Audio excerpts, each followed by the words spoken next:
Selamat datang di channel Wong Jero Fest. Hari ini kita tidak mengunjungi bangunan berhantu loh, tapi kita menyambangi sebuah tempat yang ditinggalkan oleh gairah.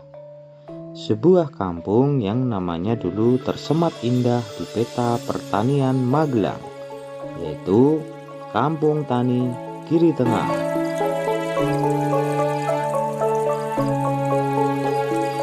Di kaki perbukitan menoreh yang agung ini, kita berdiri di atas tanah yang dulunya adalah saksi bisu kesuburan, tempat pranata mangsa, kearifan lokal tentang musim dipegang teguh.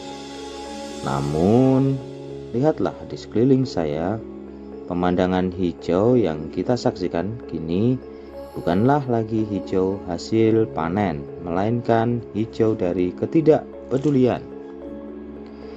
Kita akan masuk dan mencoba memahami apa yang terjadi ketika sebuah kampung tani berhenti bertani. Apa yang tersisa ketika semangat bercocok tanam itu memudar. Ikuti perjalanan kita, mari kita bedah kisah di balik keindahan yang kini terasa melankolis ini.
Tunggu dulu. Salah backsound guys. Bentar, tak ganti backsound dulu.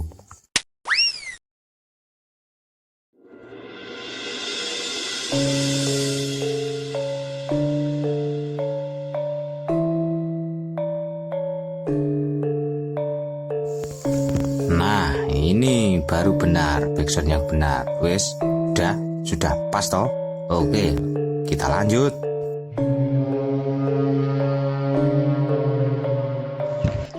Setiap langkah yang kita ambil di sini terasa seperti menginjak lapisan kenangan.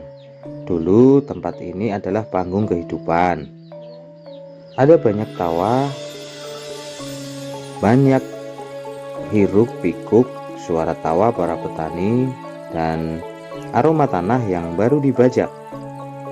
Lihatlah bekas teras ini adalah seni. Garis-garis rapi yang melingkari bukit ini bukan sekedar tanggul, tapi bukti ketekunan leluhur Giri Tengah.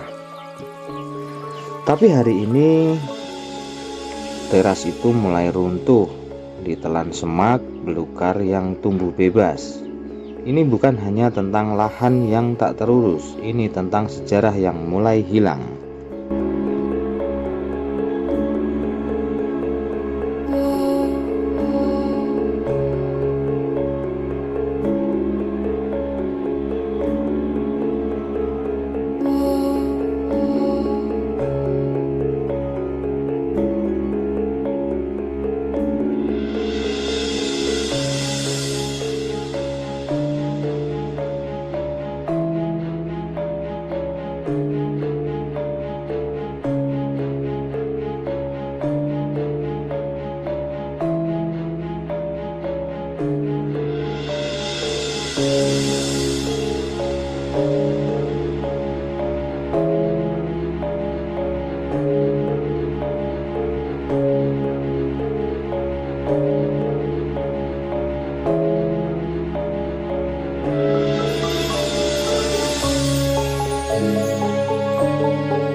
Ada sebuah kearifan di sini yang disebut Gatoloco, kesenian lokal yang syairnya berisi petuah, termasuk soal pertanian, soal petung atau perhitungan hari baik tanam.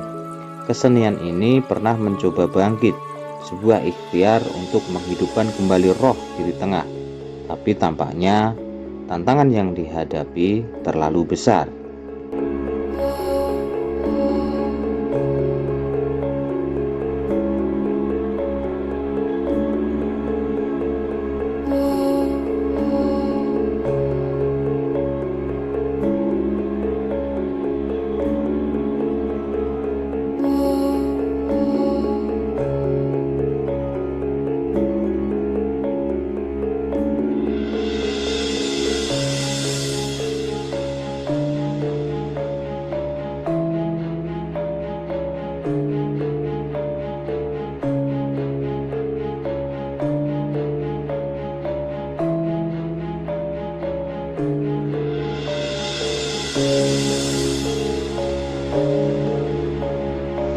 Pertama, tantangan alam.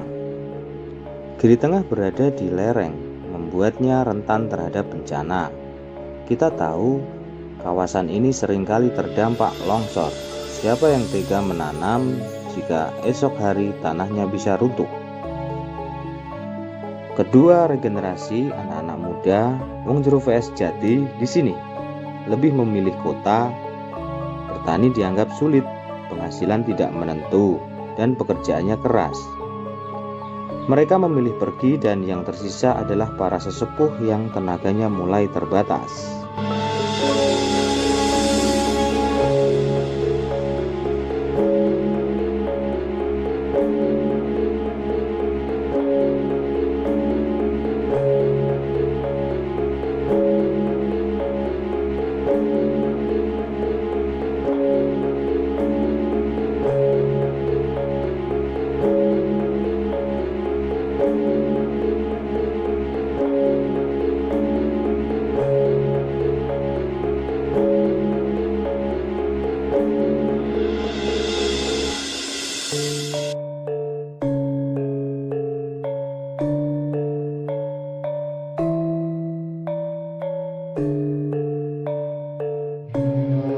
Jadi ini bukan ditinggalkan karena misteri atau hantu. Ini ditinggalkan karena logika ekonomi dan kerasnya alam.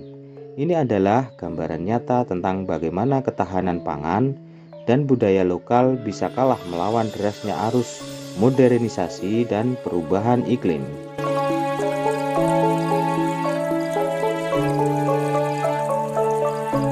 Sahabat Wong Jero VS, kita baru saja menyaksikan ironi yang nyata, sebuah kampung yang dikaruniai tanah subur, udara sejuk, dan kearifan budaya yang luar biasa. Kini harus berjuang melawan sunyi. Kampung Tani Giri Tengah mengajarkan kita bahwa terbengkalai tidak selalu berarti rusak secara fisik. Ia bisa berarti kehilangan jati diri, ia bisa berarti memudarnya semangat. Tugas kita bukan hanya merekam, tapi juga mengingat. Ingatlah bahwa di balik setiap tanggul yang runtuh, ada potensi kehidupan yang menunggu untuk disentuh lagi. Kita berharap entah dari inisiatif warga, pemerintah, atau justru dari Wong Jero VS yang terinspirasi, gairah di Giri Tengah ini akan menemukan jalannya untuk bangkit. Jika kalian pernah ke sini atau punya ide bagaimana menghidupkan kembali tempat-tempat bersejarah seperti ini, tinggalkan komentar di bawah. Mari kita jadikan channel ini tidak hanya sebagai ruang eksplorasi, tapi juga ruang inspirasi.